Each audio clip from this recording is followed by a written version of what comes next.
We use this like three-legged stool analogy, which for reference, there's three things that really drive home a financial, or did drive home a financial picture for retirement, which would be pensions, Social Security, and then of course we had savings.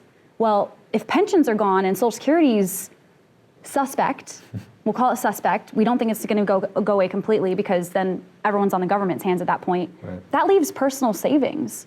So if people aren't saving enough, I mean, that could have a devastating impact in retirement.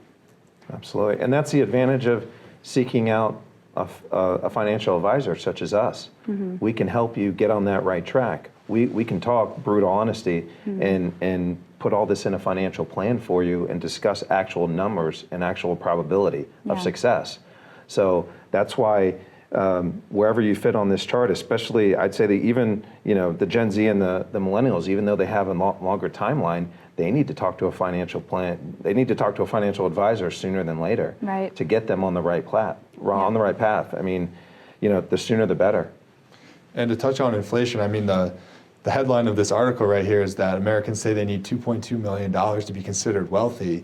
And if you had asked the boomers and the Gen X how much money they would need to feel wealthy, I bet you most of them would be south of $1 million. So 1 million. It was always, Shannon, I need to get to $1 million in retirement. If I get to $1 million, I'll be able to retire, I'll be able to feel good, I'll be able to be fine. That's because they had pensions, they had Social Security. Then they had $1 million that they could do whatever they wanted to with.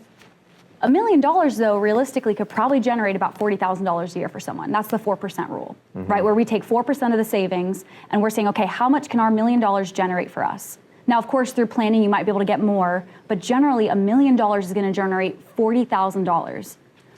And that might be gross, right? Yeah. They still have to pay Uncle Sam. Yeah, it's true. I mean, we haven't even added taxes into the equation yet. Yeah. And truth be told, people don't consider paying off their debts before retirement. And so it opens just a big, broad range of question marks for a lot of people.